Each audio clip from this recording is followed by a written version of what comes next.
Welcome to DIWT.com's premiere video and podcast episode, Academy Awards Special. Please enjoy and don't forget to hit that follow and subscribe button. Oh, this is recording?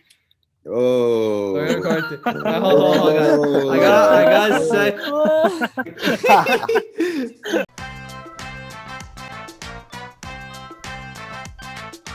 I've got the Oscar fever, hope you got it too. Pour me some bubbly now, it's all you gotta do. It's Christmas of Tinseltown, the Academy Awards. Pop up some popcorn, welcome aboard. Who's gonna win? Who's gonna lose it? I got the Oscar fever, hope you got it too. Here we go.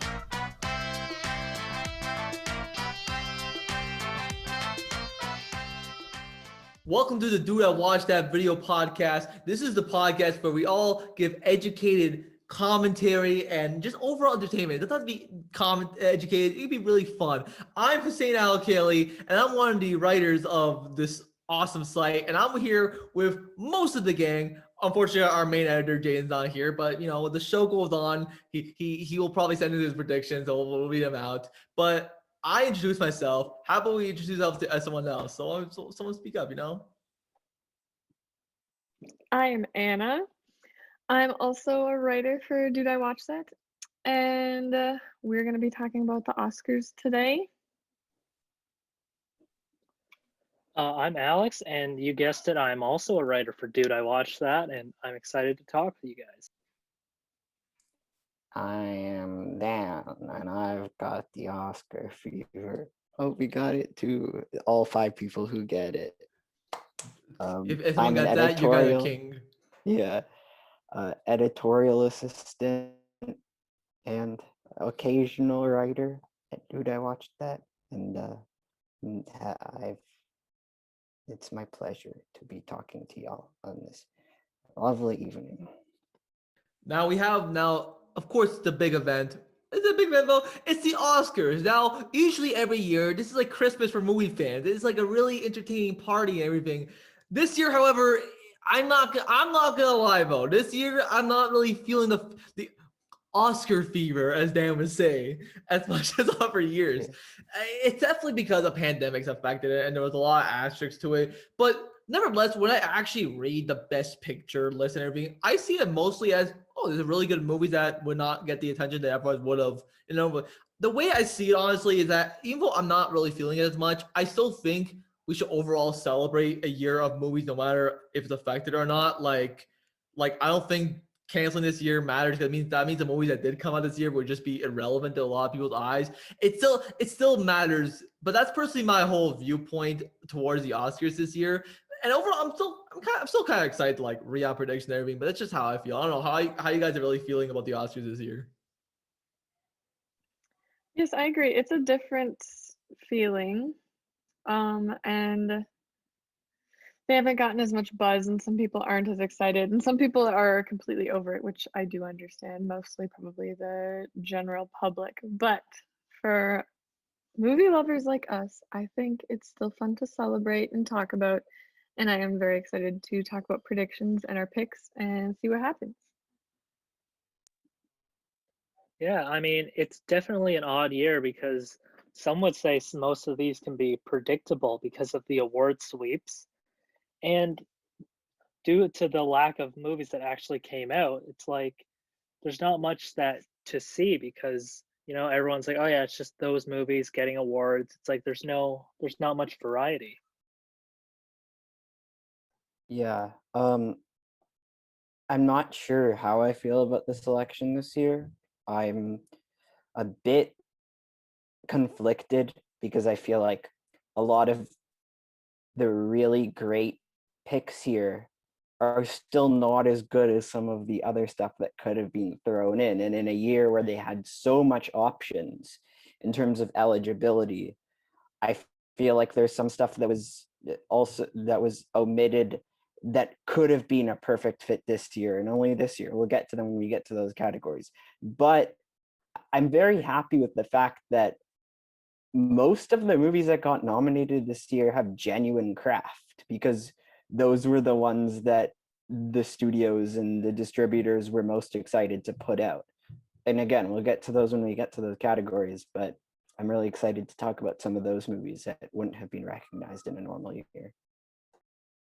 Yeah, like just in general, like there's certain movies like let's throw out a name. I don't know, Sound of Metal for example. We'll get to that, but like that movie premiered at TIFF 2019, and except Dan saw it in TIFF, I didn't, because honestly, I just got like, oh, that movie, I was kind of like gonna go away. I didn't think anything of it. Yeah, who would have thought that like a year and a half later, it would be like one of the biggest contenders of the Oscars. Asterisks and all, Sound of Metal got a lot more attention than it would have had in a normal year, and I'm glad for that, and all the talent that's attached to it, because there's so much great talent that's attached to Sound of Metal that are going to get a career boost from that movie that they completely deserve to get. So I'm actually really happy to see something like that happen. Mm-hmm. And like that movie has slowly and surely become like bigger and more important than we had all expected. Because even when I saw it for the first time in the theater in IMAX, weirdly enough, a year and a half ago, I didn't think it was going to go anywhere. It seemed relatively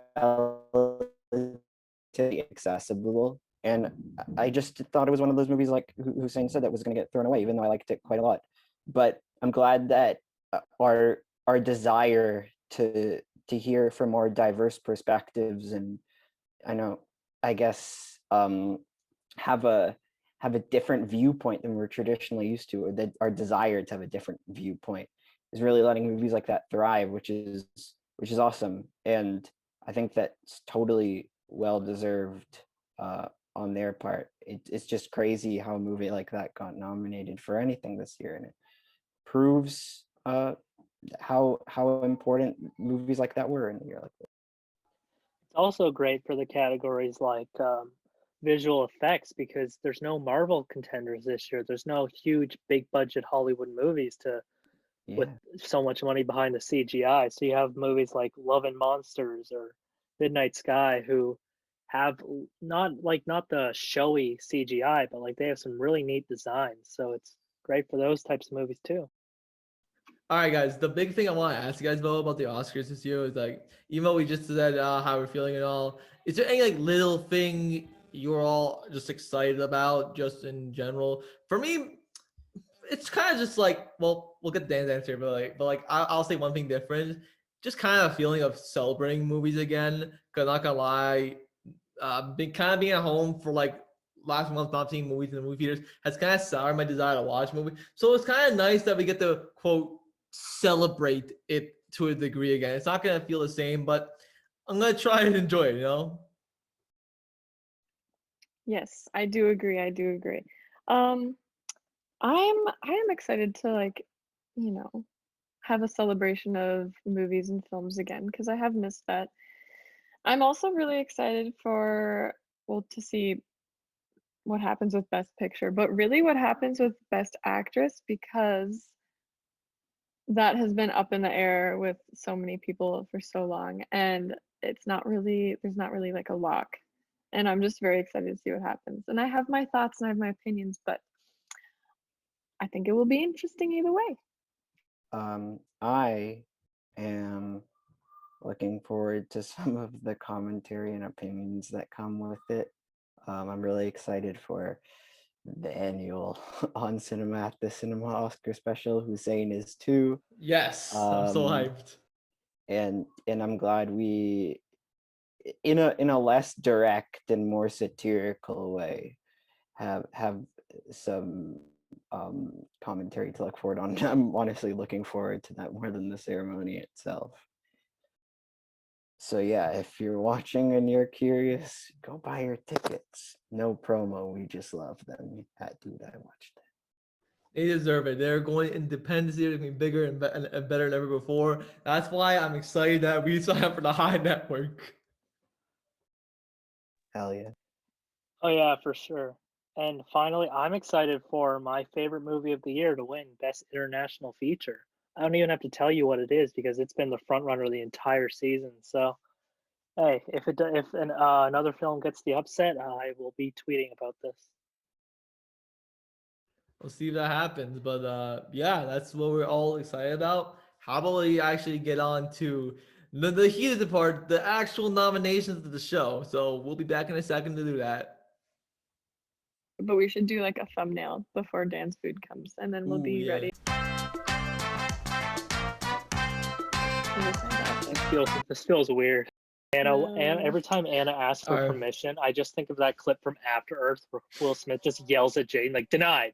I just Why do you retain information from After I Earth? don't know, Dan. I don't know. All right, we're back from a break. So now we're going to talk about the nominations overall. I think how we're going to do this is that I'm going to have the list open my monitor here. We're going to read through the bottom line nominations on the Academy website. We're going to read through the nominations, and we're going to just discuss and maybe interject what should have been nominated, what should not have been nominated. We're gonna check our hot takes, even realistic, unrealistic. Yeah, let's have fun. So we're gonna start with original screenplay, and what's nominated is Judas and the Black Messiah, Minari, Promising Young Woman, Sound of Metal, and The Trial of Chicago 7. Honestly, my stance is this is like a very good list. You got a lot of the movies that are written well, like Promising Young Woman, excellent. Sound of Metal, written really well. Judas and the Black Messiah, that's written pretty good. And I mean, I'm not big on the Chicago 7, but there's no denying Sorkin's a good writer, not a good director. But like in terms of writer, you can't deny that guy and everything. Personally, for me, I would love if Promising Young Woman won, but if I had to be a realist, I'm thinking something like maybe it's either Judas or Chicago 7, because Chicago 7, they just give it to Sorkin because it's fucking Sorkin, and Judas the Black Messiah because it might be just relevant. But I would love if Promising Young Woman got there. In terms of hot take, kind of wish Malcolm Marie was in there. That movie was written well, but I'm not even one of the 5 people on earth who love the movie the way I do. So let's just bring it out to the chat. We don't want to hear my opinion. Let's hear it at someone else. Anna, what do you think? You're gonna be a realist and I'm gonna be an idealist. My pick is Promising Young Woman, and I'm gonna say that's my prediction too. It has gotten so much attention, and we've had so long since the Oscars have been extended. I even think that it helped the movie even more. And so it's just gotten more and more talk, and I don't know. I'm gonna pick that one. Although, if I had to choose another, I think Judas has a good chance at it too, and I have a soft spot for Sound of Metal. But I'm gonna go with Promising Young Woman. Locked in. Yeah, I mean, this is an amazing category this year. Even though I wasn't huge on Trial or Judas, still there's an argument that can be made for all 5 nominees. I'm gonna jump on the bandwagon. I think Promising Young Woman's gonna take it. It's gotten the most hype recently, and I mean, Trial did win the infamous Golden Globe, but that was like over almost 2 months ago. So I think the hype for that's died down. Despite Sound of Metal being my favorite of the nominees, I would love for Minari to win. Because I don't know, just something about Lee Isaac Chung's writing and directing. It's just it was so beautiful. So I loved the writing because of how real it was, but I do think Promising Young Woman's gonna take it. And hot take, I think Another Round should have been on there just because it's my favorite movie, and Thomas Vinterberg is better than anything other than Mads Mikkelsen. Yeah, I think that this is a good category. I think that these movies are mostly good. I do not think Trial of Chicago 7 is very good. But I think that Promising Young Woman will get this. I think it is very elaborate. I think Promising Young Woman is the most innovatively structured thing here, and it's also maybe one of the most accessible things here. So I think it's probably gonna get it. Can see Minari getting it just because of all the big push for Asian representation, especially with everything that's happened in the world in the past 3-4 months. Yeah, this isn't all I know really is this isn't Judas's category. That's all I know. All right, I love that discussion we all had. But now we have to go to the other writing category, and we have Best Adapted Screenplay. And our nominees are The White Tiger, One Night in Miami, Nomadland, and The Father. And I'm going to try to take the whole entire title. Just wait here. Borat's subsequent movie film delivery of the prodigious bribe to American regime to make benefit of once glorious nation of Kazakhstan. Man, what a mouthful of that. This is also a decent category, but I'm just gonna say flat out, I think The Father's gonna win Best Adapted Screenplay, just because I think I know how these Academy members think. They want to judge on how you adapted this story, and this is from a play. And I know One Night in Miami is, but that movie kind of got shut out the whole time. The Father is nominated for Best Picture, but I don't see him winning anything else. I can see him winning this because this guy did adapt a play to a movie. It was a good movie. It was a decent movie. I wasn't really huge on it, but he did in fact make this whole play kind of cinematic through the writing. So I will say that Borat is a really well-made movie, but I won't lie, maybe a lot of it was improvised. And you see, I love Nomadland all, but I really think to the brilliance of Chloe Zhao, that movie was really made on the set for the beauty of it. I think its writing is maybe not the thing that jumps out as much about that movie to me. So that's why I think The Father is the one that's probably gonna win this category. But what do you think, Anna? You said what I was thinking also. Nomadland has other locks, and I don't think this is one of them. Like you said, there's a reason that Chloe Zhao is like getting, attention for her work on set, directing, but the writing might not be the strongest point.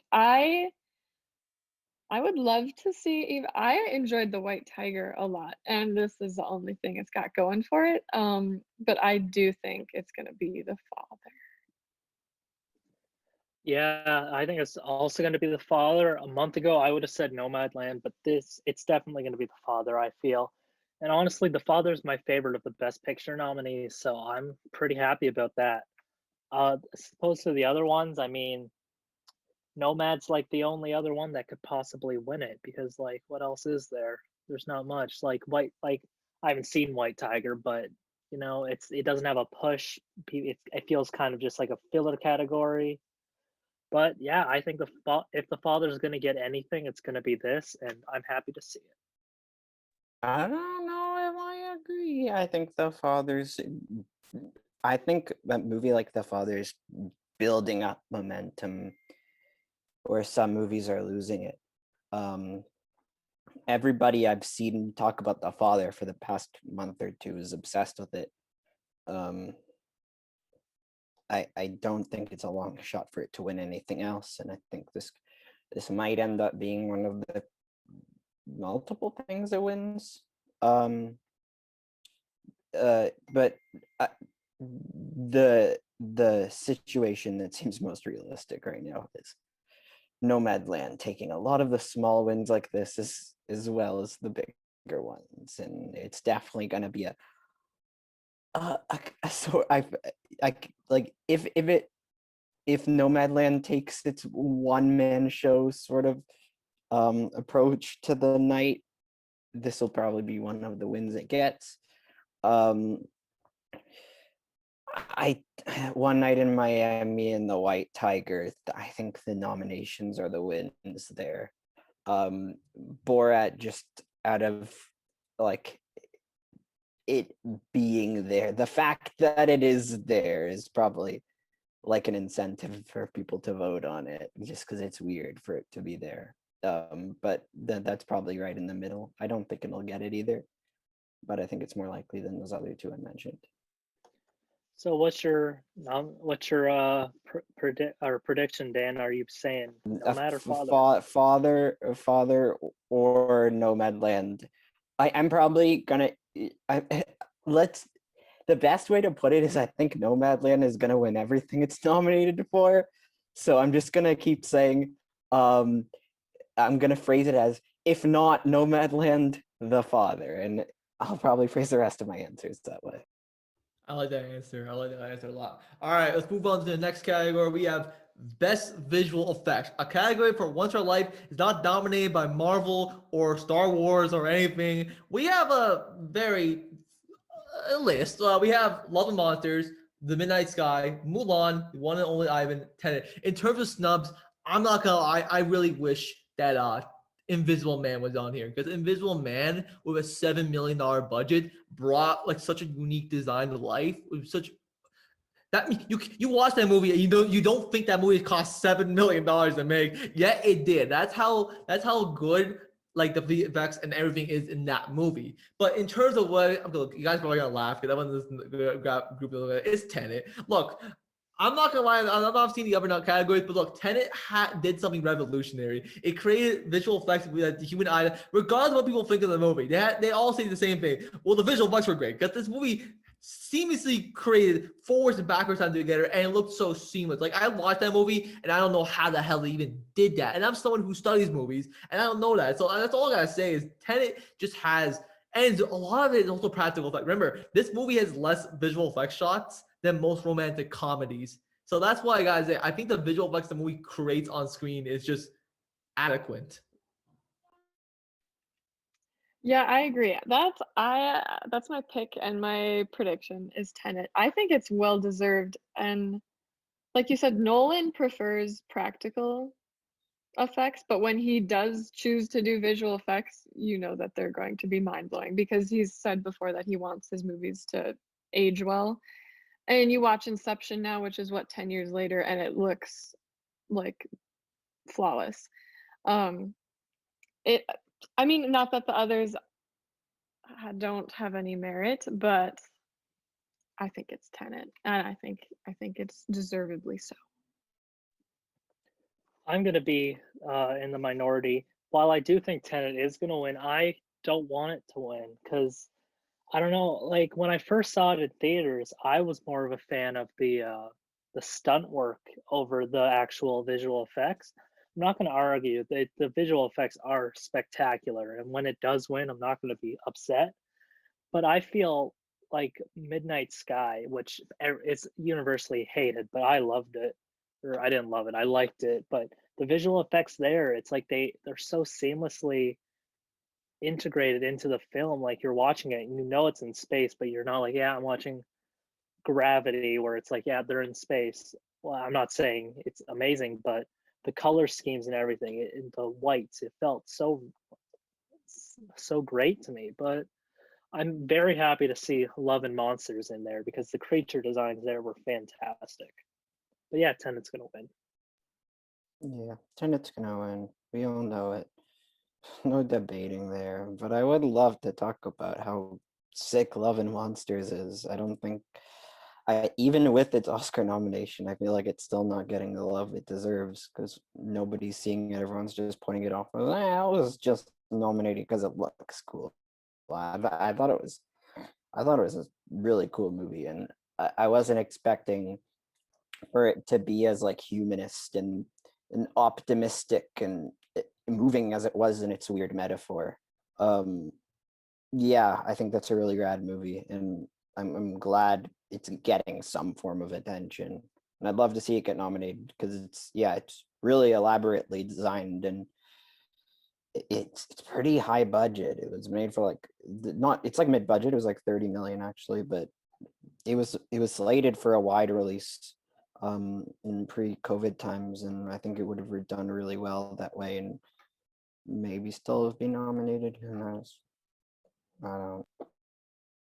Well, you see, we all agree that Tenet's probably gonna win, but you know one where Tenet is not nominated? Sound, for good reason, because people hate the sound of the movie, whatever. Our sound categories are Greyhound, Mank, News of the World, Soul, and Sound of Metal. I mean, Soul sounded really good and all. News of the World had decent sound, but I think it's Sound of Metal, just because Sound of Metal's been, well, you see, people who saw Sound of Metal back as soon as 2019 said this movie's revolution in terms of sound is going to be nominated. And I was like, all right, let me see that. Well, now, because of this whole aspect of the year, Sound of Metal is widely nominated. And that's the one aspect people grasp onto when they talk about Sound of Metal. And for good reason. That's why I think Sound of Metal is my prediction, and it will win this category. Once again, I agree. I loved how Soul sounded. I'm sure many people do, but Sound of Metal was, to me, it was revolutionary. It was amazing, and the sound itself was a character in that film, And if it wasn't done well, the movie wouldn't have been as powerful. And so I think I'm predicting it to win, and I think it's also very deserved. Oh yeah, Sound of Metal is definitely going to win. There's no arguing about that. People do sleep on Greyhound because Greyhound, I feel like no one saw it, and sound design there was pretty good actually. I'm not gonna lie, but yeah, Sound of Metal's going to win, and no hardships there. Yeah, it's a given. The movie exists because of its sound design and should be honored for that. And it's very immersive um, into such a real life pain that's not like distasteful or like trying to be like a theme park attraction or anything. And if you know what I mean, in the way that it's presented, like it could have so easily been like one of those YouTube videos.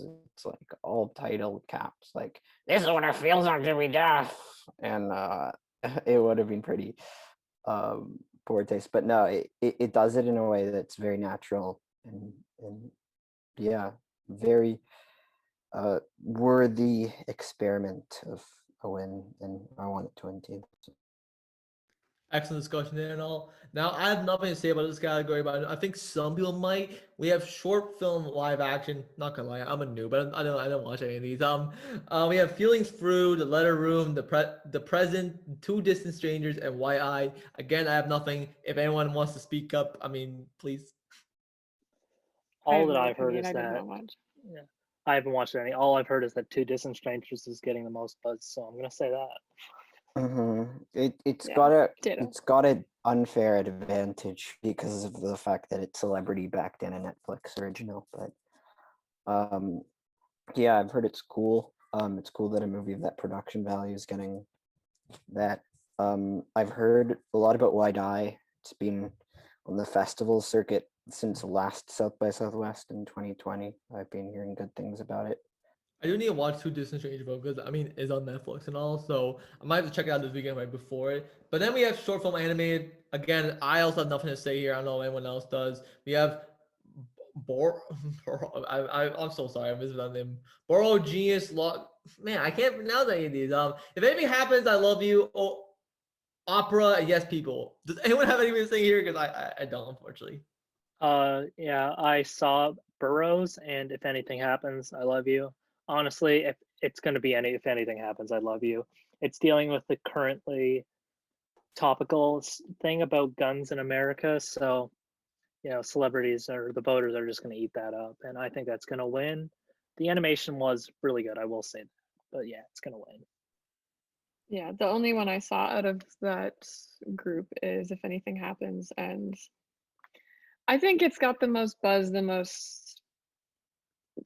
biggest chance out of all of them. So I'll go with that one. I did enjoy it a lot.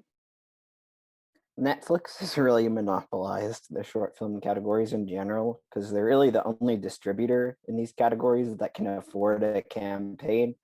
And they've been running all sorts of Q&As for just the shorts in and of themselves, which again, like a lot of the time it's going to be the only exposure that some people have.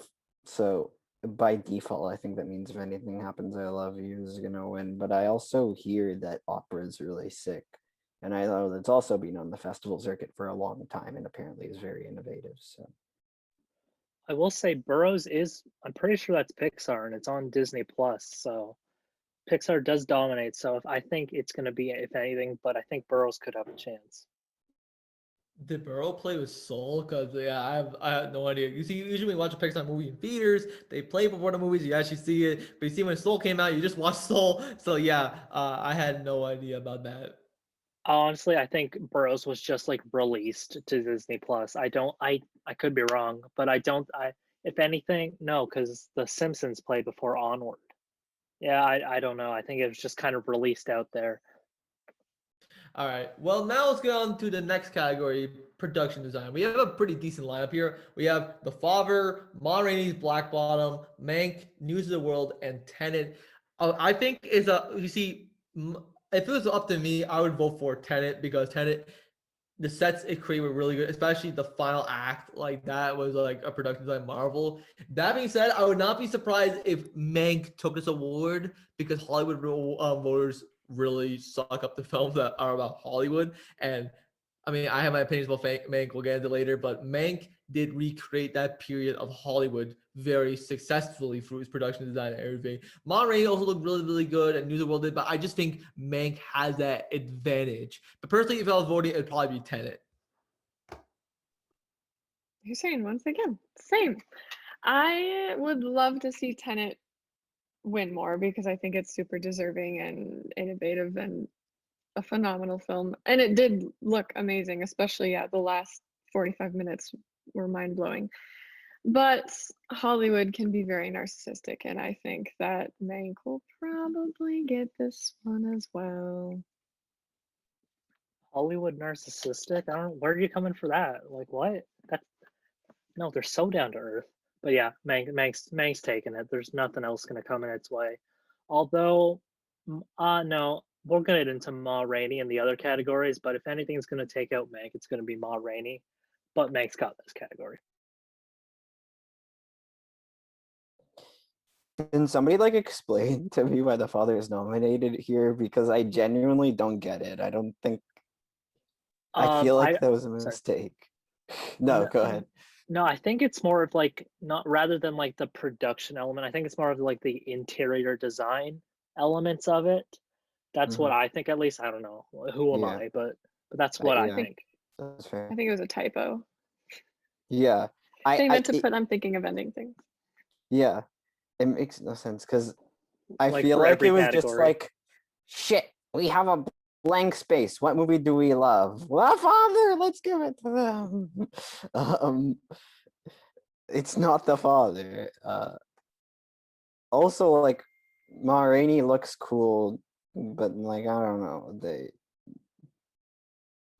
I feel like that set like already existed and it's a real recording studio, so it's They just recycled it.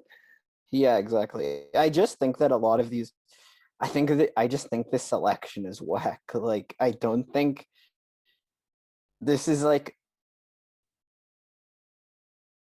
the I do not, none of these movies jump out as at me as like well designed movies, and like I just think like bruh, I don't know, give it to Cherry. And that movie got entirely shut out. That's unfortunate. Yeah, no, I'm kidding. I know.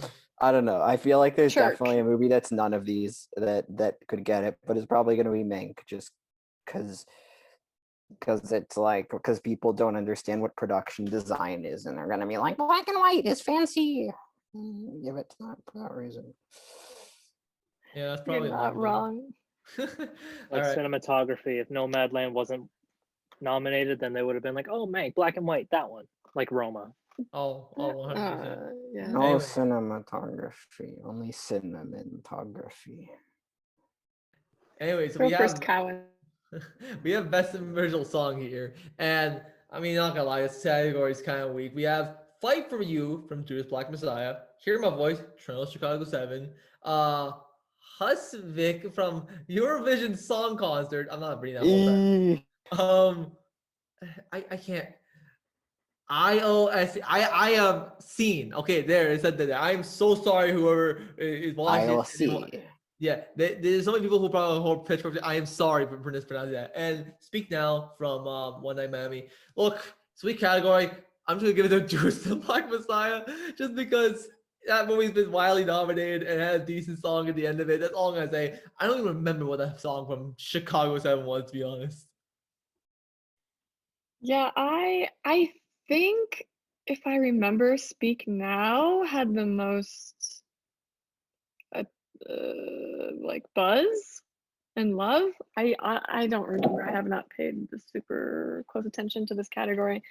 But my pick is Husavik from Eurovision because it's Icelandic and it's a gorgeous song. And since Iceland is very special to me, I fell in love with that song and it's on my Spotify. So that is my pick. But it'll probably be Speak Now, I think.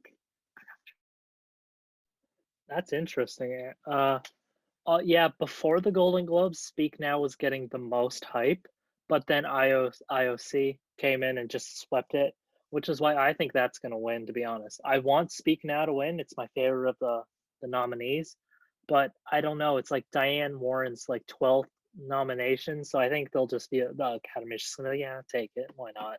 You're up against whatever the song and trial of the Chicago 7 was, which friend of the podcast, Tristan, really loves that song.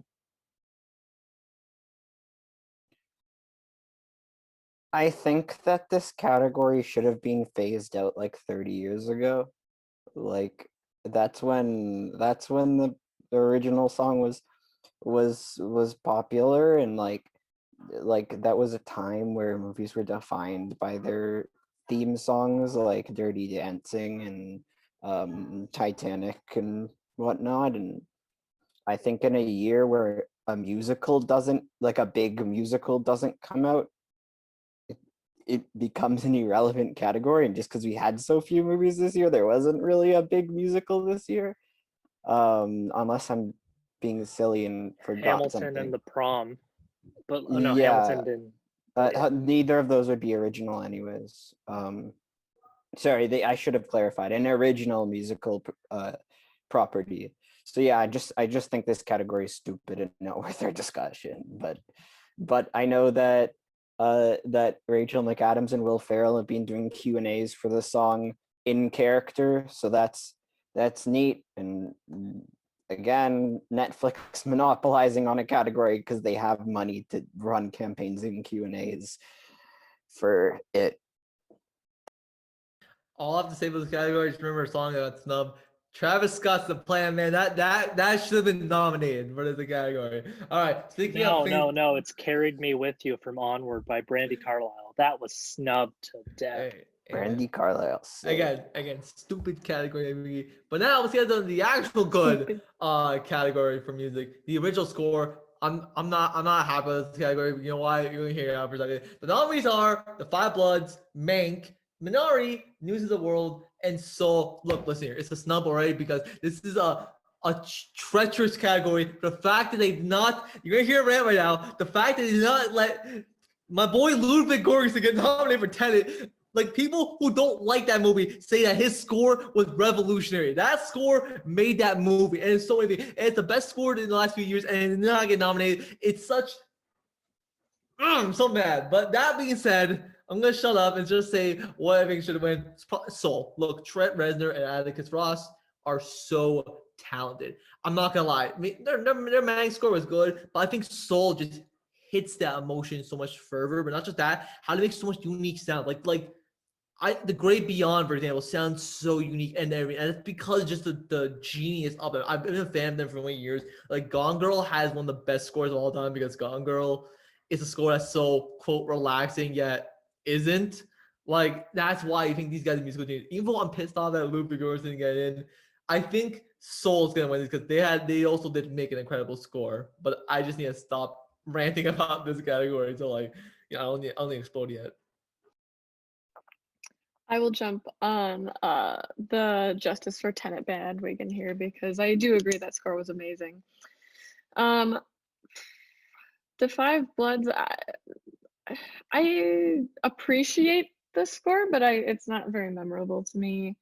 I didn't see News of the World. Minari, I also respect that. And if Mank wins it, I'll eat my left foot. But yeah, I think it's Soul. Yeah, this one's a sweep. It's going to be Soul. I'm mad that Midnight Sky didn't get nominated because I love that score. I guess that's my personality trait now, is that I love Midnight Sky. But yeah, Trent and Atticus, they're winning. They have 2 nominations. I would love for Minari to come out and sweep it, but it's going to be Soul. And yes, Justice for Tenet. I'm gonna speak like a truly professional awards pundit right now. I don't know, and I don't care. Just give it to whichever one you like. It really doesn't matter. I don't care. I really don't. But Soul had some cool jazz music. I haven't even listened to the scores. Is the jazz compositions is that the score? Yeah, Okay, then give it to Soul. That was pretty sick. All right, so in terms of the next category, jumping from 3 usual nominations to 5 years. I mean, I don't know, this is the first year doing this, but makeup and hairstyling. They have actually 5 nominations this time. At least, I don't know if they did last year. I don't know. They have Emma, Hillbilly They did. Elegy. That's the only nomination they got. No, it's not the only nomination. Whatever. Who cares about that movie? Ma Rainey's Black Bottom, Mank, and Pinocchio. I don't know who the fuck's on Pinocchio. I think it's Matt. I'm just gonna guess out. Honestly, I did not prepare this. I think it's Mank. I just think that like they're once again classic Hollywood. They're gonna be like, "Oh, we recreated," and the other movies, I don't think it jumps out. Like, sure, you could give the Hillbilly Elegy because it made Glenn Close look old, like really, really old. But at the same time, I think people don't like that movie. That's why I think Mank's just gonna get this category because they're like Hollywood. Ooh, they recreated. Yeah, they're gonna pick Pink. I think that's where this is going. Although I have a soft spot for Emma, and I know a lot of period pieces snatch this category, and I don't see that happening. But my pick would be Emma, but my prediction is Mike. Yeah, I think it's I personally think it's between Mank and Ma Rainey. Like this isn't a standout category. Like with a year like Vice or Darkest Hour, where it's like, well, that actor did that. You know that's gonna win. But like this year, what? Yeah, Hillbilly Elegy, where they made Amy Adams a hillbilly. Whoa, that's amazing. I know what you mean though. Like movies, like I remember in particular all the how Jackass Presents Bad Yeah, Grandpa yeah. made a bit of a stir, and like just because it's like, oh my God, look what they did to him, That's and then that's the like only thing. Vice, yeah. Yeah, but Mank probably. That's what I'm gonna say. Rainey's Black Bottom. She looked funny. Give it to her. I don't know. No, Viola Davis. I feel like she's the closest thing we have to wow, look what they did to her. Welcome back, Do It Watch That. We just come back from a quick break and everything, and now we're back to discuss more categories, guys, because we love doing this. So our next category is international feature film. We got Another Round, Better Days, Collective, The Man Who Sold His Skin, and oh my god, no, it's Another Round, guys. It's Another Round. That movie is nominated for Best Director. It's a great movie. Thomas Vinterberg is a good director. All I gotta say, it's a lock. Alex will be happy to hear that. Yes, my prediction is Another Round. Although I loved Quo Vadis Ida, and it is getting more buzz, but I don't think it has a chance against Another Round. So that's my. I mean, Neon. It's a Neon movie, so that's something. That is true. Yes, that is. It's on Hulu, which is big. Yeah, I think it's definitely possible. I feel like some of these smaller categories always have a last minute moment, and that could be it. But Another Round's just so accessible, it would make sense, just by default because it's nominated in other categories too. I've heard good things about Collective. That double nom is weird. I didn't even finish Collective. It was too heavy for me. I don't know.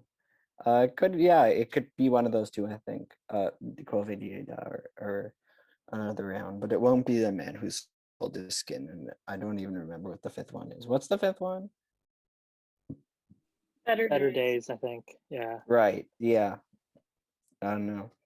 I'm surprised that like these slots are weird. I feel like a lot of the foreign movies that got buzz last year, like Night of the Kings and New Order, could have been here, but. Yeah, I'm very happy because Another Round was my favorite movie of last year. So I'm very excited because it's probably gonna win. I mean, it's got that director nom, so I don't know, but I don't think it's as gonna be like a year for Roma or Parasite, where it's like, oh, it's not what's nominated for Best Picture is also nominated for foreign. So I don't think it's going to be that easy because I do think I don't know how to pronounce it. I'm not even gonna the other one. I'm pretty sure that one's not Kovadis Ida. right. That one. I think that has a good chance due to the buzz surrounding it recently, but I'm hoping for another round. And well, collective, I think we'll get to documentary in a second, but I think it has a better chance at winning democracy documentary over or foreign. So yeah. Great predictions at all. But we got our next category, which is film editing. We have The Father, Nomadland, Promising Young Woman, Sound of Metal, and The Trial of Chicago 7. Personally, I'm gonna go with my. I'm not really keeping up with this category and what probably gonna win. So I'm gonna go for my gut and say what I want to win. I think it should be Promising Young Woman. That movie was just edited just excellently and just with structure and everything. I think will, but if it's a Nomadland show, I probably think Chloe's out. Chloe's out edited movie. I just remembered that. That's also insane. So that movie's edited really well. So it's probably between those two in my eyes. But I would like to be Promising Young Women personally. I would also love to see Promising Young Woman. Although the Academy has had a history of choosing films with really a lot of cuts, a lot of reaction shots, and Trial has a lot of those. Trial is the style that they have gone with in the past. So I'm thinking it might take it. I would love to see Promising Young Woman take it, but also I love Chloe Zhao, and the fact that she edited this is badass. So I would be happy with Promising or Nomad, but I'm thinking it might be Trial. But we'll see, won't we? I'm gonna jump on that too. I think Trial's gonna win. I don't want it to win. I personally think The Father should win because the father's editing is a character in the movie. Like it's so distrustful and has you on the edge of your seat, but yet it has a story behind it. It has meaning. So that's why I think it should go to The Father. I mean, I'd be happy if any of them won, to be honest, because they're all pretty good. But I do think Trial's gonna win just because the most editing equals the best editing, right, guys? Right? Wouldn't that mean Sound of Metal's gonna win? I've noticed a dwindle in love for Trial and a surge in love for Sound of Metal. So I actually think Sound of Metal's gonna get it. I think Promising Young Woman is more impactful in its editing, but yeah, should win Promising Young Woman. I think Sound of Metal will win. That's my bold pick of the day. I love how we just had like a very diverse like discussion on each of the five editing categories. Shows us a good category. I feel like we're gonna have this discussion too when it comes to best actors, but we'll get to that later. This is a very strong category. I agree. All five are particularly like good editing movies, just like where production design was lacking. Yeah, exactly. Yes, this makes up for it. All right, now I am not qualified to discuss the part. I don't know anyone is. So let me just say the documentary source subject. We got Colette, Concerto. It's a conversation. A concerto is a conversation. Yes. Thank you for that. Do Not Split, Hunger Ward, and a love song for Letitia. I am not qualified to talk about documentary short subject, so why don't someone else take it over if they even have something to say about it? I think this has more impact than you think, Hussein. So to be fair, I've only seen one, and it's Hunger Ward. And that's the film of which I spoke to the director of for the site. The interview will be posted very soon. His name is Sky Fitzgerald, and he is a phenomenal human. He actually spent time in Yemen filming with a crew. He had to go through some incredible stuff to be able to do that. And he just shared a really important, amazing story. It's super impactful, and no matter what your views are on geopolitics and whatnot, of which we had a really good discussion about that, it's impactful, it's powerful, and his work in the past has gotten an Oscar nom, but not a win yet. And I just think he's really deserving. Maybe I'm a little biased because I spoke with him, but it was a very impactful experience. So I'm going to go with Hunger Word. Don't know about the others, but that's my pick and my prediction, and I'm rooting for him and his team. I really loved the Concerto as a conversation. It's the only one I've seen here, but I thought it was quite lovely and just very it's a very touching and moving reflexive piece.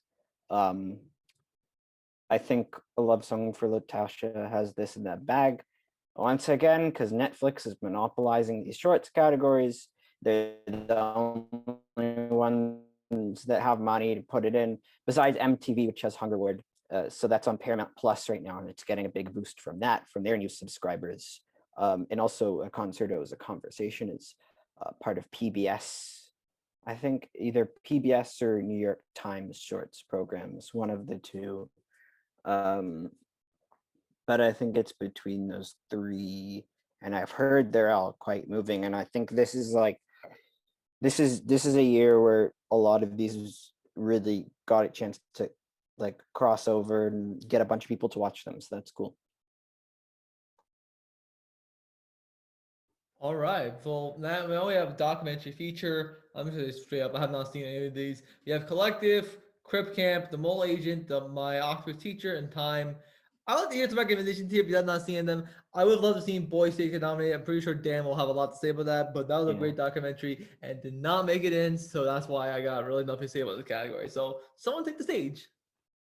I think if Boy State was nominated, I think it would have won. That's the weirdest part of all.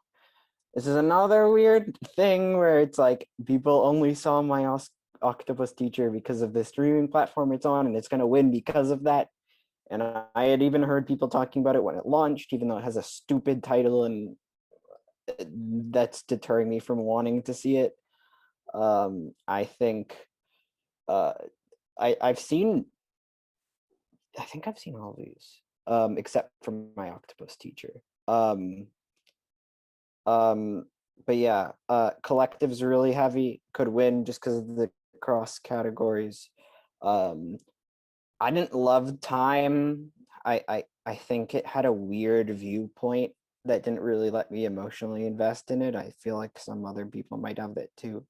But Crip Camp I didn't love, but I think it's very accessible and has something really good to say. And Netflix is backing it, the Obamas are backing it. I actually think it's between that and Octopus Teacher, but I might give the edge to Crip Camp.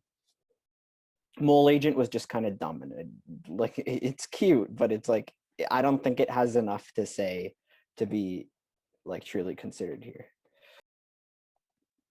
I've seen 4 out of the 5, and can I just say that this has been a big year for documentaries because like things that were nominated was like Boy State, Dick Johnson is Dead, David Attenborough, Life on Our Planet, which was my favorite documentary of the year.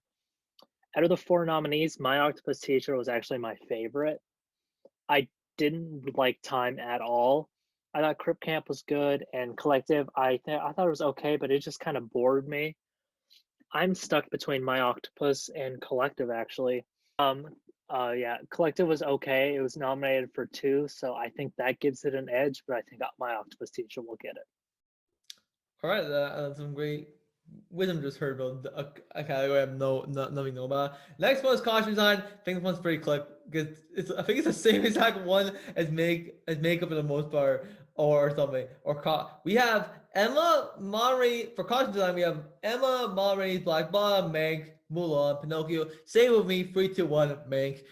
Classic Hollywood. They're gonna love the costumes. Oh, look at us. We love classic Hollywood. That's what the Academy are gonna think about costume design. So end the discussion. Yeah, it's gonna be Mank, but I think Emma deserves a little bit of love. So I'd love to see Emma. That's my pick, but my prediction's Mank. I don't have an opinion on Pinocchio.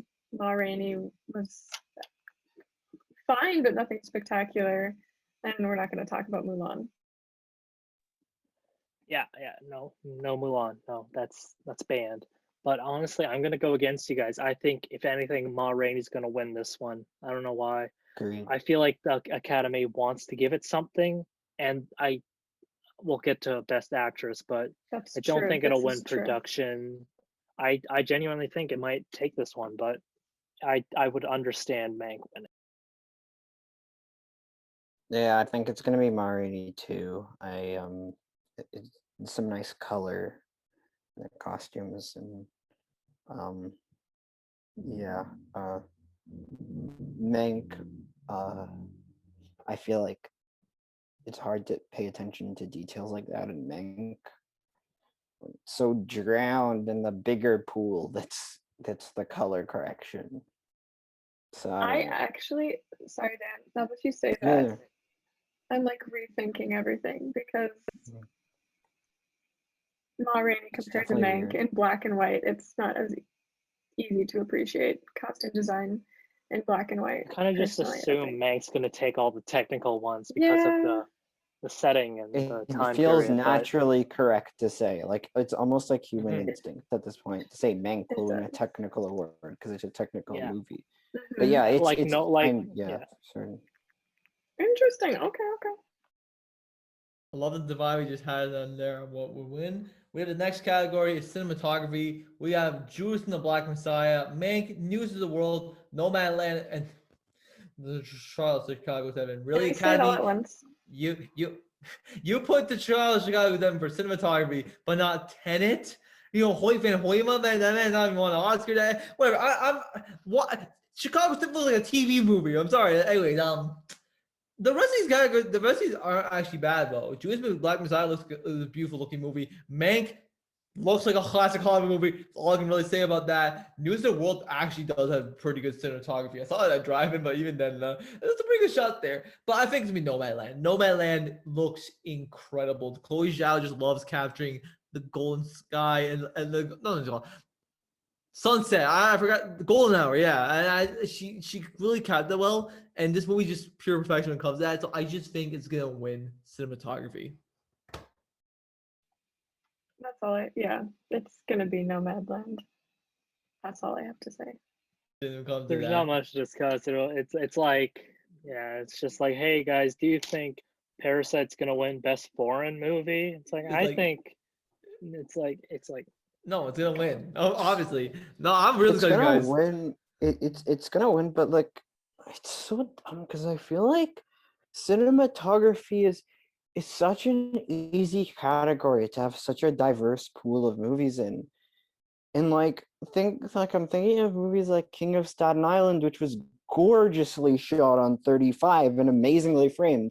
But just because it's not a traditional Academy movie, they're gonna shut it out of that category because they don't like it at all, which I think is stupid. And I think we should view movies on not the merit of how much we liked them, because all of these movies are clearly like that because they're nominated in other categories too. I think this category is really one where they should be nominating movies that they're not nominating otherwise. And it pisses me off that these are the movies that they do nominate. But give it to Mank, but I don't think any of them are worthy of it. Like Mank only looks great because they spent way too much fucking money on it. Like that's the truth. That's Not so true. because they put in a ton of effort in. It's because they put a ton of money in.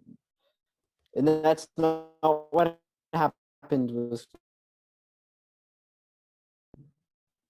yeah. Great words of wisdom, Dan. I agree with you. Like just the fact that Chicago 7 has nominated this category is just kind of insulting. Yeah, Whatever. it is. It's borderline offensive because like there's people that actually tried and they're just using their big Paramount bucks. Like I would have rather seen First Cow than freaking Chicago 7 in this Anything. category. Anything, honestly. But Tenet. Midnight Sky. We have of course Alex to come back and be like Midnight Sky. Just anyway, whatever. Here's a category that Alex can't interject Midnight Sky into. Animated feature film. We have Onward, Over the Moon, a Shaun the Sheep movie, Farmageddon, man. That just the fact that we got nominated this year, that should be an honor of itself. Soul and Wolfwalkers, I mean, it's Soul. Actually, the one thing is I kind of wish the Crew to New. I will say it. I kind of wish Crew to New Age was nominated because that movie that's not that bad. It was pretty good, and I liked it a lot. But of course, it's Soul. Like this is Pixar's best movie in years. It's really good. Look, if we had to play devil's advocate, if something else really had to win, it's probably Wolfwalkers. Because Netflix might try, but it's gonna be Soul. It would be nice to see something like Wolfwalkers take it, but it's gonna be Soul. It's kind of a given, and it does deserve it. Yeah, I think it's going to be Soul too, just because of, it's Pixar. But I genuinely think Wolfwalkers should win because I think it's a better movie. Hot take, and also I just adore the animation. It's just so beautiful to look at. The 2D design is just amazing. But yeah, Soul's taking it. I hate how this category is always monopolized, and it's why the movie industry sucks. And it's always a studio that wins, and you can't get movies like Wolfwalkers to win ever because Disney's won this every year for like 20 years, and there's not even a point in discussing it. That's how often they win it. And when they nominate a real good, real different pick like Anomalisa, of course it's not going to win because there's a Disney movie in the category. SpongeBob more than the movies nominated here. I think I'm one of the few people who found Soul pretty obvious. Not bad, but obvious, if you know what I mean. Like I wasn't like substantially impacted by it just because I knew it was gonna be that way, just because like everybody was hyping it up before. I don't know. It was good though, but I don't think I was going to win. Soul was just, it was going to win just because, it was going to win from day one. There was nothing going to take. It was gonna win from the day it was pitched in the Disney office. Like that's why I don't feel like saying it's gonna win. Partially because it just I don't want to support that narrative, even though it's a good movie. All right, now for one of the big coveted awards, we got directing, and in this category, we got 5 now. We got Thomas Vinterberg for another round. Honestly, that's a credit for him to even get nominated in this category, so good on him. David Fincher for Mank, Lee Isaac Chung for Minari. That's an honor for him to even get nominated, so I'm really happy for someone like him. Chloe Zhao would be nominated for Nomadland, and Emerald Fennell for Promising Young Woman. Look, I think we all know at this point that Chloe Zhao is gonna win. So she's won everything. So I think a more interesting discussion is actually talking about how refreshing this category is. Sure, you got a David Fincher in there because it's David Fincher. We're probably gonna see him take some shots. Let's just say that for not winning. But like Thomas Vinterberg is also, first of all, him getting nominated in there is just great. And I love how an Asian director got in there for Minari. I know it's Compromise Union. He made it in. That's great. And 2 female directors made it in. Because mathematically speaking, yes, only 5 women have been nominated for Best Director of the Oscars. Only 1 has ever won, meaning Catherine Bigelow.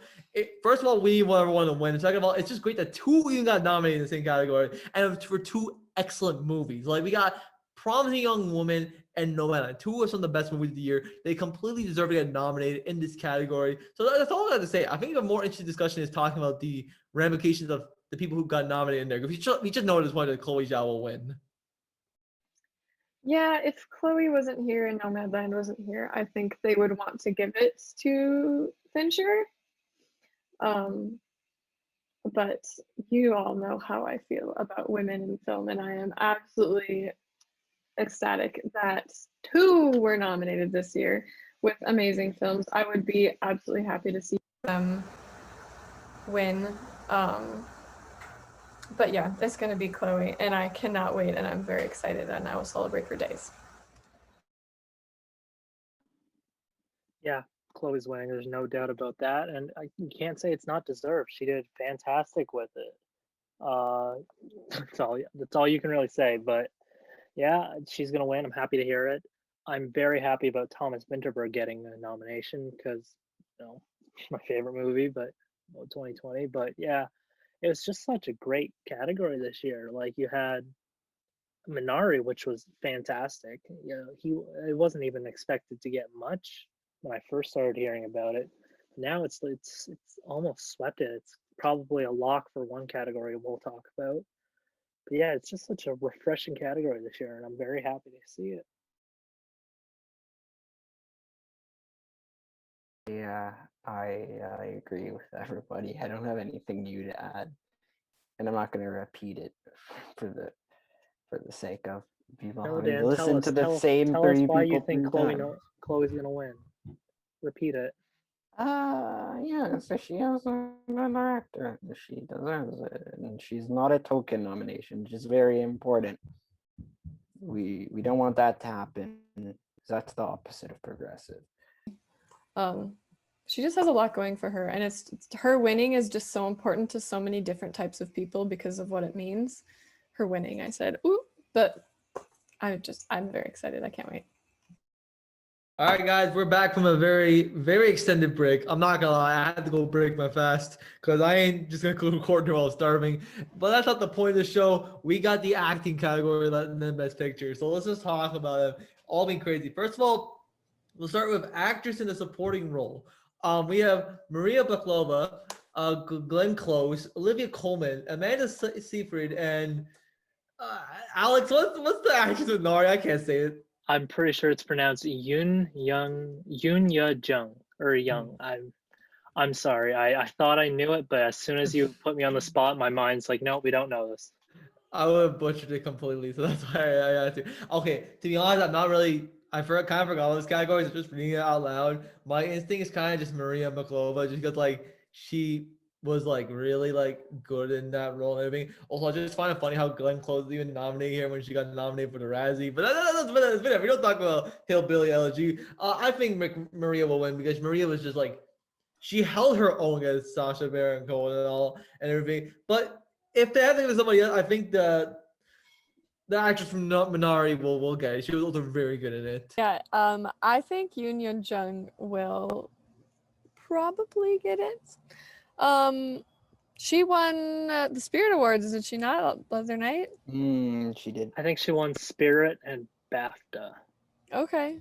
Yeah, so it's like looking pretty good for her, and I don't know, there's like she's got a good like social media campaign behind her because everyone loves her, and I've been seeing her interviews everywhere, and yeah, otherwise I don't know. Amanda did fine, but I've seen her do better, and I'll go with Yoon Jung. Honestly, yeah, I'm gonna say Yun too because out of them, she was probably my favorite of the performances. But honestly, for like the past since Oscar season started, you can make a case for each person, and each person has had their own little shine where it's like, oh, Amanda Seyfried, she's getting the hype, and it's like, oh no, Glenn's actually getting this. And honestly, I could see it going any way of the 5, but I'm still gonna go with Yun. Yeah, that's what I'm going with. Yeah, I agree. I actually think this category is, I mean, like, I think this is pretty weak from a subjective standpoint. I think Yoon might be the only Yeojung Yeon. Oh wait, no, Bakalova's in this category. I thought she was lead. No, I changed my mind. She's amazing too. But otherwise, I think this category is pretty weak. Like those performances add nothing to those movies. I actually am one of the few. I'm one of the few hillbilly elegy defenders. I don't think she's that bad. Me too. Me too. Me too. Yeah, she's like not in it for long. But people who are offended that she's in this category, she's not what's like painfully bad or offensive or problematic about that movie. She does nothing problematic in it. She's just like she's just like somewhat of a emotional link in it. So I wouldn't go on the streets and riot if she won. But yeah, I'd like to see Bakalova win. But yeah, Grandma may smell like Korea, but that doesn't mean she shouldn't win. I think she'll win. Now the interesting That's analogy. one of my favorite bits of the movie. Oh my god.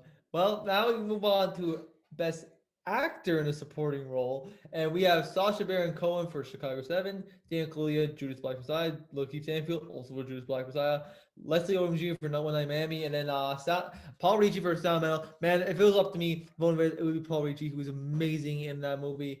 That being said, I think it's going to be Daniel Kaluuya. The Academy seems to love him and everything, and that's just probably what we're going to go do.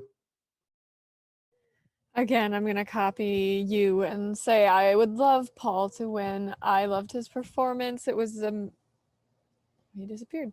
Um, it added so much to the film, and that's when I think like if you took one of these actors out of the movie, replace them with someone else, or replace the role, took the role away, would it really affect the film? And in this case, yes. And I loved his performance. I would go with him, but I think Daniel Kaluuya has it completely. Yeah, I hate to be that person, but I ditto to both of you guys because Paul Raci was I liked his performance much more than Riz Ahmed's, and I love Riz Ahmed in that movie. So it kills me to say that Daniel's gonna win this one, cause like I'm not gonna argue and say Daniel did bad in it, cause he's getting all these wins, but it's just Paul Raci, man. You just love seeing the underdog come up who's older. They've never had an Oscar nom or a win even, and they just it's like boom, they come in there, but sadly not. And honestly, I would argue that this is the weakest category, cause I honestly, Lakeith Stanfield, he did amazing. I think he's much better than Daniel Kaluuya in the movie, but that's just a hot take. But like, I don't.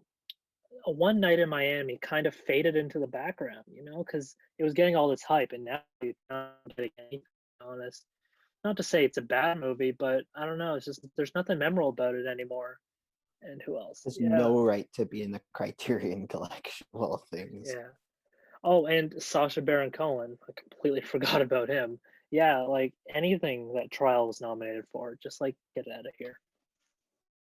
Trial's a really dumb movie, I agree. I don't think it does justice to the importance of its story whatsoever, just because it's like so Hollywood and like so you can tell it's like it's not real activism. It's like studio mandated activism. It's And Oscar like, bait activism. yeah, exactly. It's like we think that even if we don't try, if we spend a lot of money to promote this idea, they'll like it. I don't remember a single thing about that movie, nor One Night in Miami. I thought One Night in Miami is a pretty poorly scripted and produced movie. It's like not even the production value is pretty weak. The performances are good, but I don't think Odom was my favorite at all. Aldous Hodge was my favorite of the bunch. But yeah, honestly, same. One Night in Miami feels more like a TV movie. Which, by It the way, does. to all three of people watching this, go check out the review of One Night in Miami on DIWT.com, written by me. It's actually one of our best viewed reviews. Yes. Yeah. Paul Raci won the Spirit Award. He's a real good performer, especially considering his background and the fact that he spent so many years trying to get into acting as a musician who is who his day he's a I don't know if you guys know this, I only found this out because of his Spirit Award speech. He is a musician, an actor, and his day job is being a sign language interpreter, which is such a crazy real life connection to the movie. And you can tell that he's really bringing his heart and soul, his emotion that he's brought from his own personal experience into that performance. And I think if we want to reward the genuine stuff, that's where it should go. I think it's silly that Kaluuya is nominated, like Kaluuya's like the one that's like getting much more hype than Stanfield. I also agree that Stanfield's like all the depth of that movie. Not to say Kaluuya's bad. I just think it's weird to have the view of that where it's like he's the impact. I like how we have all these like similarly bold assumptions, and it's not like creating discourse. It's weird how all of our hot takes are the same hot takes. Literally though, for real, it's funny yeah. to have a podcast like that. There's no discourse. Guys, listen to this podcast. It's very friendly. We all agree with each other. I'm gonna have a conflict. I'm gonna have a hot take when it comes to Best Picture with Nomadland. So stay tuned. Okay, what's up? Yeah. Okay. No, I want to say one more thing before we move on. Even though like Paul Reese's probably not gonna win, honestly, I'm just more happy he got nominated to begin with because it was Exactly. That's a because big deal for him. That's Yeah. life changing. In fact. yeah, because like you understand, people didn't. It was a coin toss whether he was even gonna get nominated before all this, and just the fact he did, he's gonna get a big career no matter what. Now I think he should win the award, but whatever. Getting a nomination is still a big deal and everything. Now, guys, before we move on to probably the most heated category we're gonna have a debate about, which is best actress, let's go on the best leading actor, just because it's probably easier to really talk about that right now. So we have Riz Ahmed for Sound of Metal, my boy. Chadwick Boseman, Maureen's Black Bob, rest in peace. Anthony Hopkins, the father. Gary Oldman, Mank. Stephen Yeun, Minari. Literally anyone on that list except for Gary Oldman. Like everyone deserves it for Gary Oldman. Honestly, Gary Oldman was just kind of like doing a voice the whole time. I kind of felt that way. You'll hear our take of Minari when we talk about Best Picture and everything. That being said, the big thing is, look, Chadwick Boseman is gonna win this because unfortunately he's no longer with us. He was a great actor and everything. But honestly, if I was voting, I would have given with Riz Ahmed. Riz Ahmed he's one of the best actors working today. He had one of the best performances. Now Chadwick, to be fair, Chadwick was also really, really, really damn good in Ma Rainey's Black Bottom. So his win is not like, oh, he's only winning just because no, he gave a really good performance. But yeah, otherwise, yeah, Chadwick's gonna win this, but I wish it was Riz Ahmed. I have the exact same opinion. If I were voting, I would vote for Riz. His performance, and maybe it's just because I watched the movie literally the other night, but his performance was astounding. And I think it stayed with me the most. Like I remember it the most, and it impacted me the most. I don't think he's gonna win. I think it's between Chadwick and honestly Anthony Hopkins. It will probably go to Chadwick, and hopefully not just because he's no longer with us. I mean, he did do an amazing job in this role, but I've been seeing a lot recently about Hopkins as well. So I think it would be between those two. It will probably go to Chadwick, which it's well deserved. So. Yes. Yeah, it's going to Chadwick. I mean, if anything, there might be an Anthony Hopkins upset, which Anthony Hopkins was my favorite performance of last year. So I personally think he should get it, but I'm not going to be mad if or when Chadwick gets it. It's just a shame that because I personally think that Chadwick is only getting the push for the win is because he's no longer with us. It shouldn't be like that, but regardless, I'm still happy he got nominated, may win because he did great in that. Stephen Yeun also did fantastic. Riz Ahmed did amazing as well. Gary Oldman was, but still, solid list right there. And justice for Mads Mikkelsen. Yeah. I think I've been championing Riz Ahmed for years. I love him. I love his acting work. I haven't seen all of Four Lions, but I really like the 3/4 of that movie I've seen. He has comedic chops too. I love his music. His music's really good. And I think I'm glad he's getting his time to shine. You know, I didn't love that performance either of Chadwick, even though he is it is a worthy timing for a career award or whatever they call them. There's a phrase for it, right? Whatever, you guys get what I mean. A legacy win, that's what I was trying to say. Yes. And it would be worthy of that. It's good timing, it's a good movie. I mean, I don't love it, but it's well made. I think it is most important, however, that for so many years these have been dominated by very similar performances from very similar movies, and now we have 3 people of color out of 5 in this category, and I think that's amazing. And I think that that's the true win here. No matter who wins, it doesn't matter because that happened, and that's cool. This is the category that if the Oscars were a real like thing with sports betting thing, and this category, if we were putting money into it, I think everyone would be like shitting like their pants right now. They don't know what happened. It is actors in the leading role. What do we mean? Because you'll hear this out. So we have Viola Davis from Mom Rainey Black Bob, who won the SAG. Andrea Day, who won the Golden Globe. Vanessa Kirby, right now undecided. No, she won the Venice Best Actress. There we go. She won something too. Frances McDormand, who won the BAFTA, and then Carey Mulligan, who yesterday won.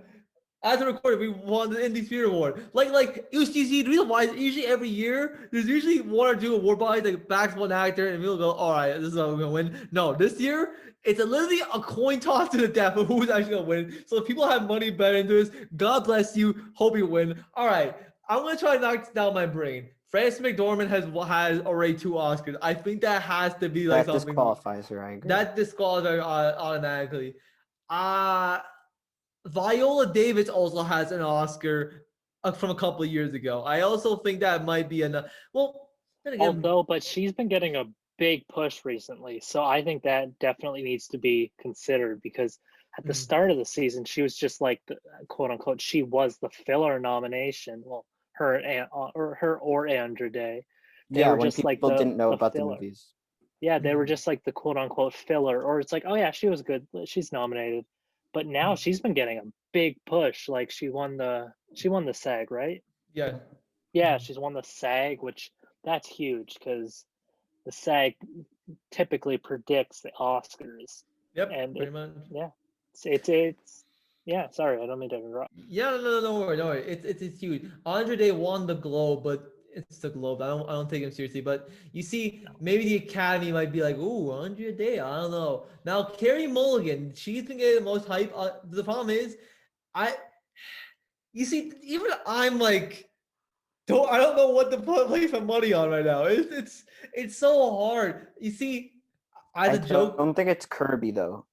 Her movie's too inaccessible. I think, unfortunately. Yeah, unfortunately. Even though I think she might have the best performance of the bunch. I'm glad she got nominated. She showed an incredible movie, incredible performance.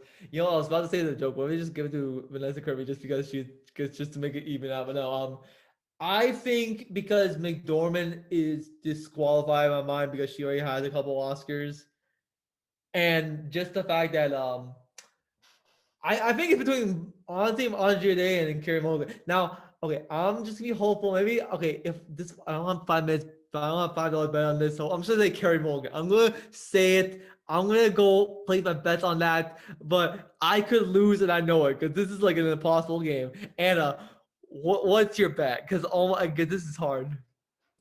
It is, and you keep going before me, and I keep copying you, but I'm gonna say Carey too. But I'm gonna just jump on the bandwagon, and even if I'm wrong, at least I was on it. Frances's performance was phenomenal, but I think it was too subtle of a performance to merit a Best Actress award. I mean, it was amazing, but they like emotion, crying, all that stuff. The Academy loves those type of performances, and hers in Nomadland was not that. It was very subtle. It was on the other spectrum, which also is very impressive. But that on top of the fact she already has her Oscars, I think that disqualifies her. Vanessa Kirby, I loved her performance. It was phenomenal, and I'm glad she's at least getting recognition for it because that movie could have easily been one swept under the rug.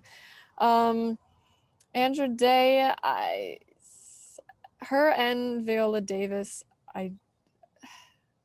it's so hard.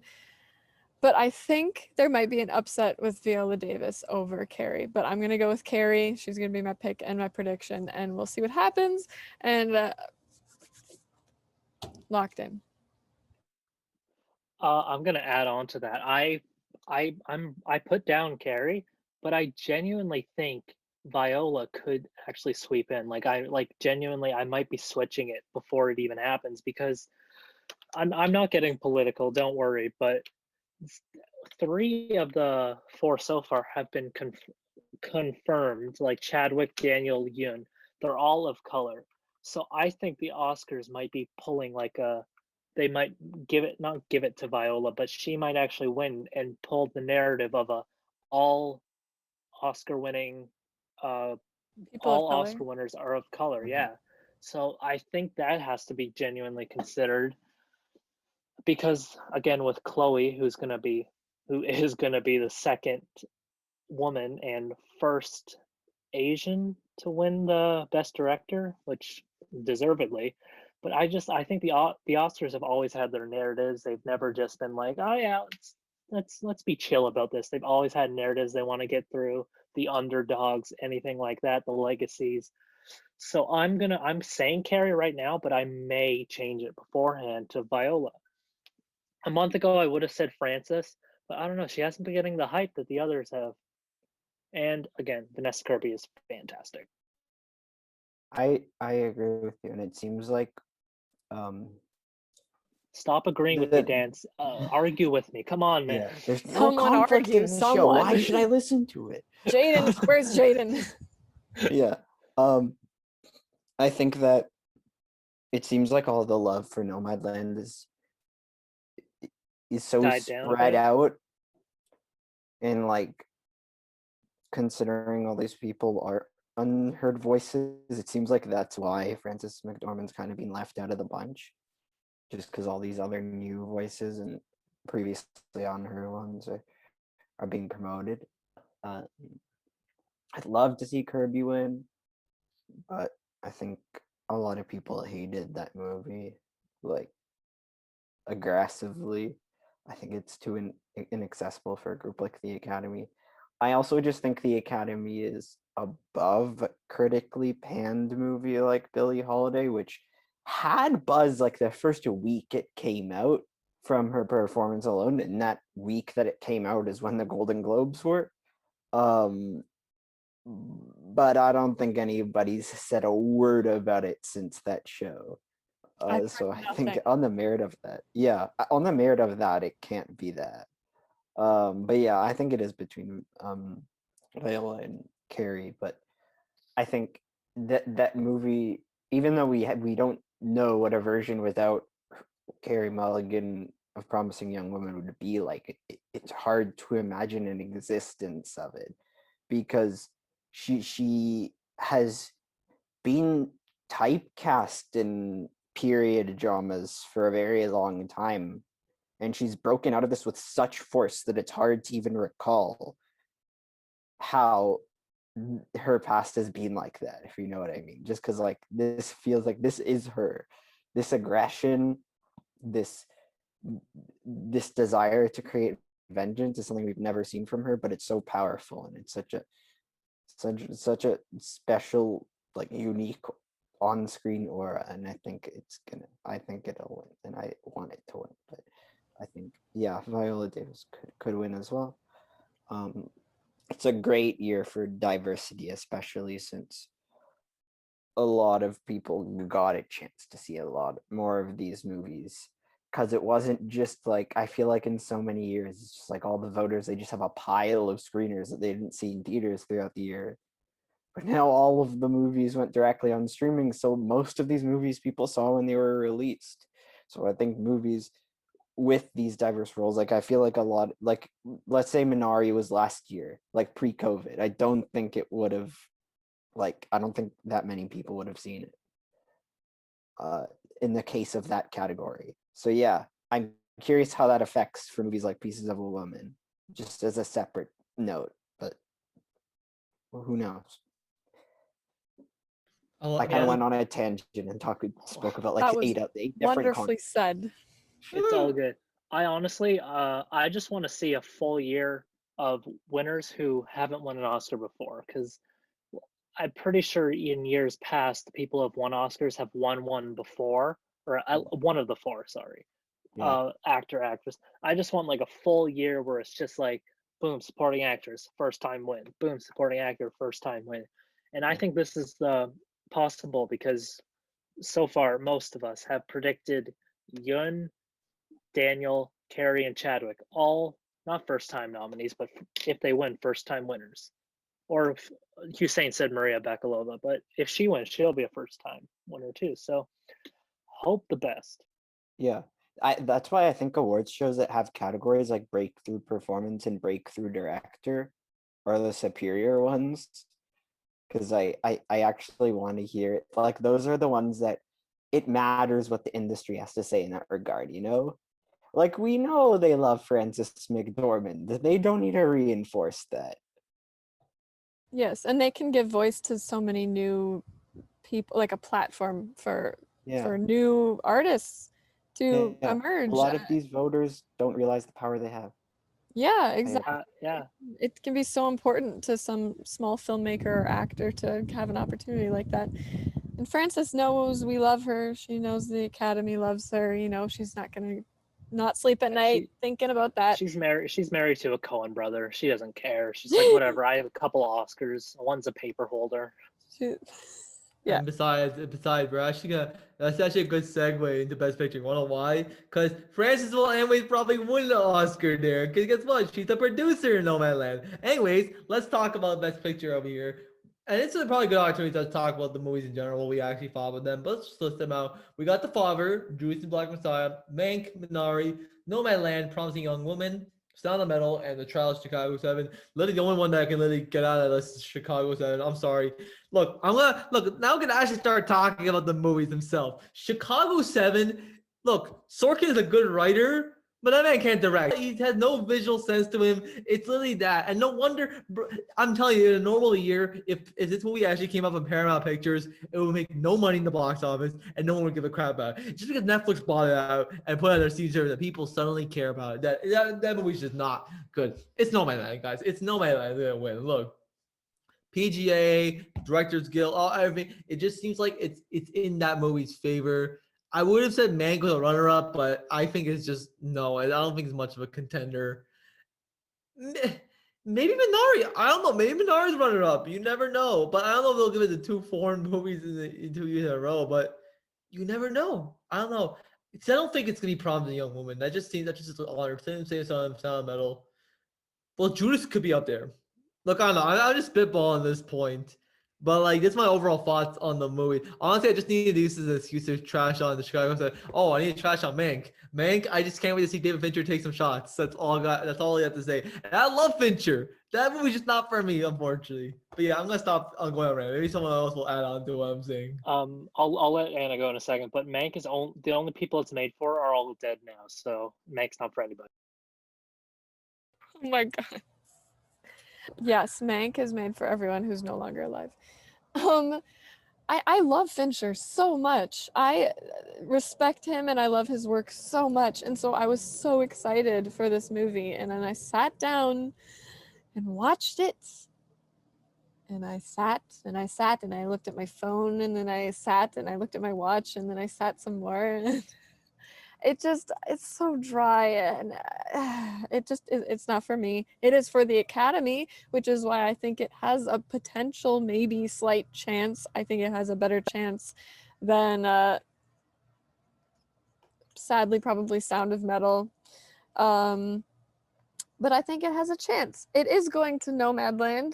And that would be my pick as well, although I love Promising Young Woman with all my heart and I would love to see that win. Trial, it's not. And if there would be pitchforks if it did win. It has no craft and it should not be up there along the likes of The Father and Minari and Promising Young Woman. Judas and Minari could have a chance, but I honestly think if it were between two, it would be Nomadland and Mank, is what I think. But now to Dan. Greg Turkington is gonna win the Oscar for Best Idea. Shout out to the three people. Yes. Greg Turkington from On Cinema has been promoting that it's a fraud because that Mank's a fraud because he came up with the idea for Mank.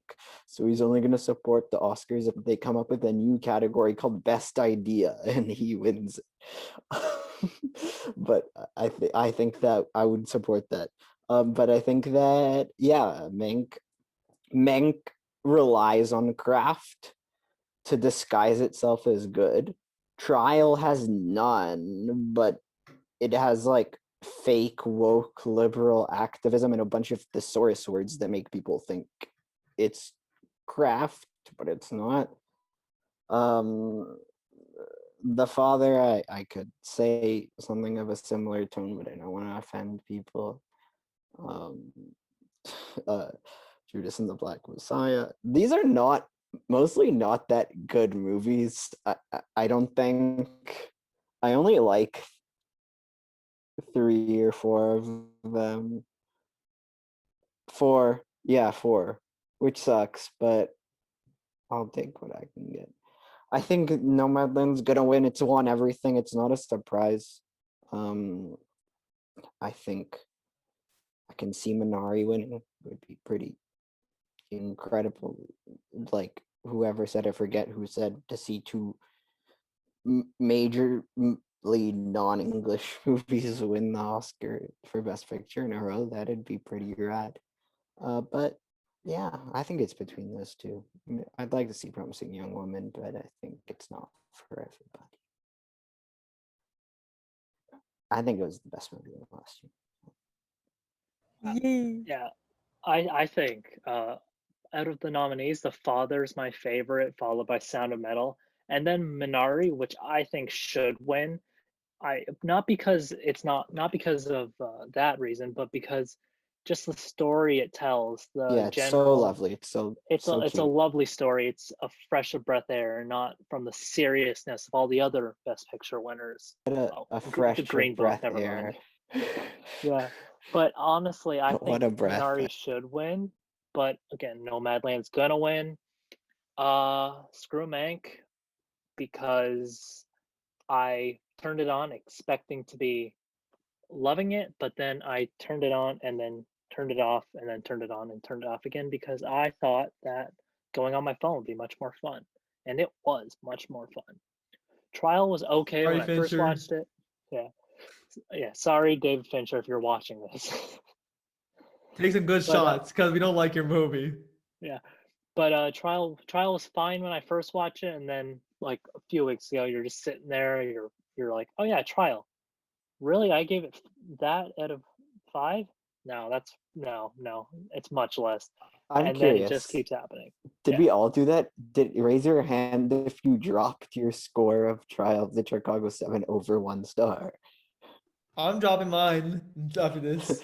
I think Yeah. I have it as a 6 right now, but I think I want to drop it to a 5 just talking about it. No, Nomad's gonna win it. I could see Judas winning it. I can't see Mank winning it because of the uproar. Sound of Metal and Father, I wish are promising too. I wish they had a chance, but no, it's Nomadland's year, and what can you do about it? Also, my hot take: the more I think about Nomadland, I don't like it.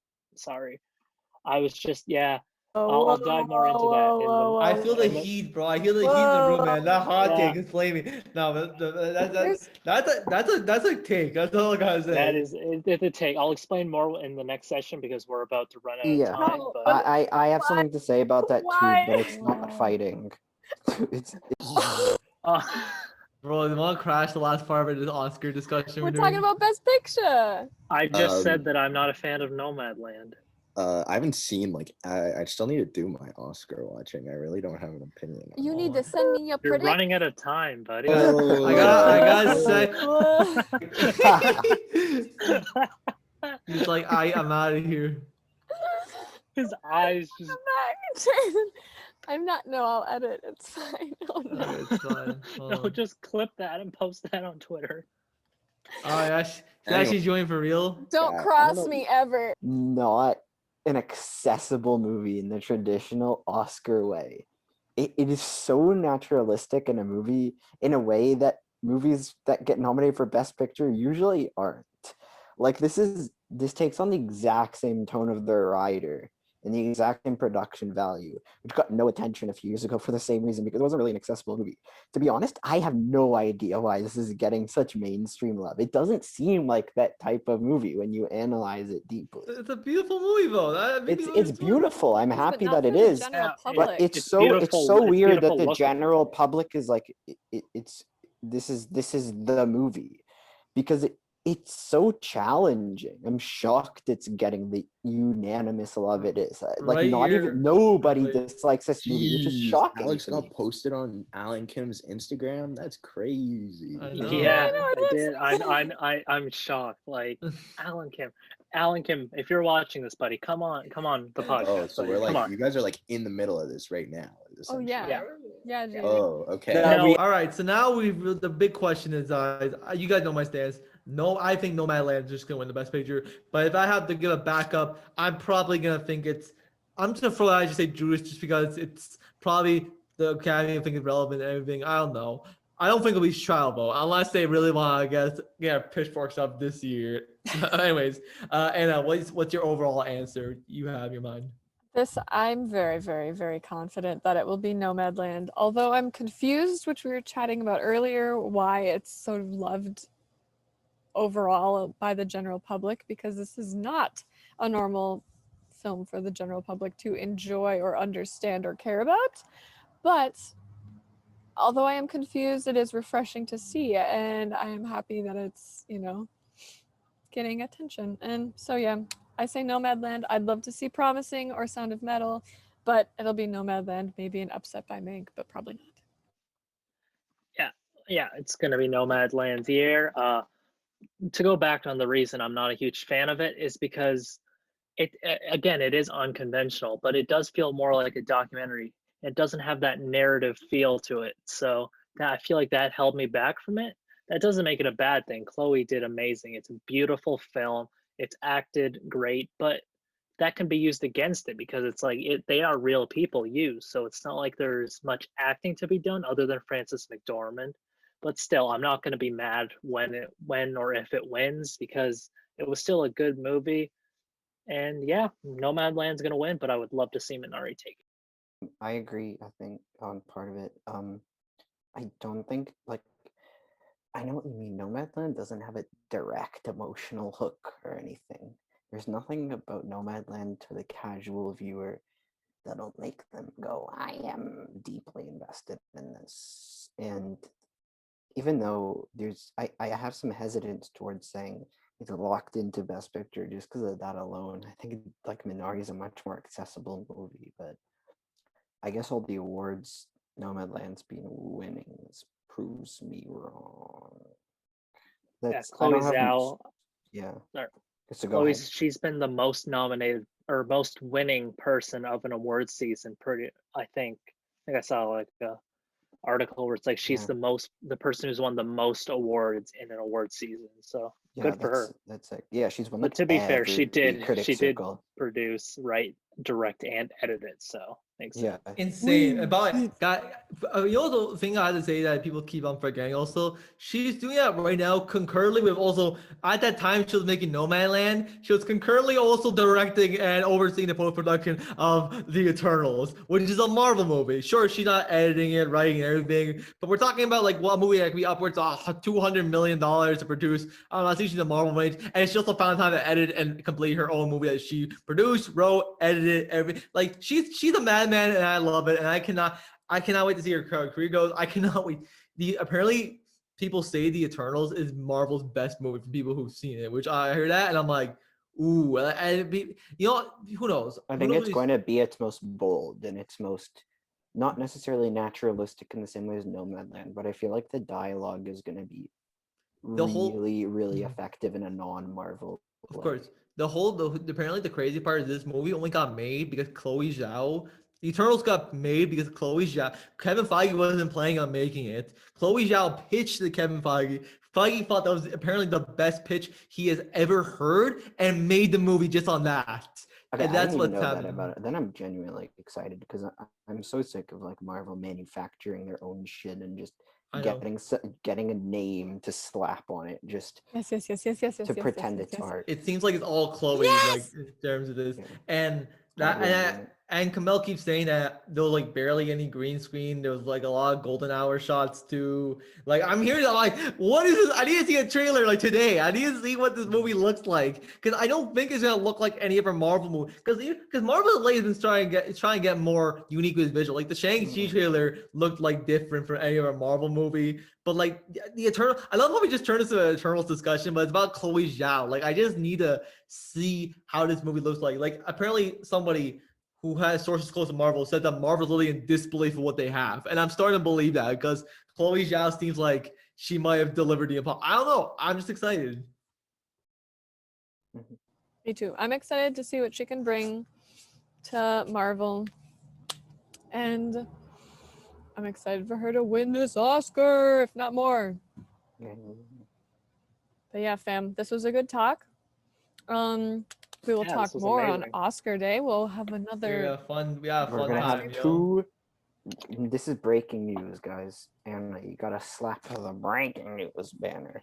We're going to be having two concurrent Oscar streams. Yes. What are they?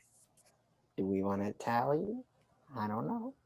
You'll find out later. surprise. Take a hint on earlier in the episode. Some things we talked about. Some concurrent things that happen. Oh my god. And a special guest from our Lord and Savior, Jade. All right. Yes. And a special guest, Mr. Monty Estevez. For all 5 people who are going to watch that one, don't watch ours. It's going to be crap. No, Whoa. This isn't good promoting. Yeah, this isn't how it works. Dan? Watch the big show with these two. Watch the deep analysis of the On Cinema Oscar special with these two. I don't know if the boxes are the same for you guys. Probably look like an idiot and I'm pointing nowhere. I am. Thank you for clarifying. I'm pointing nowhere. It doesn't matter. Enjoy the Oscars or the Oscar special, whatever you watch, and vote. If you love movies, you'll love us. Yeah, go vote. Anna, if I send you the On Cinema Oscar Fever theme song, can you fade it out with the ending? Yes, will we get copyright? No, because they don't have copyright. They work independently. Then hell yeah. I've got the Oscar fever. Hope you got it too. Pour me some bubbly now. It's all you gotta do.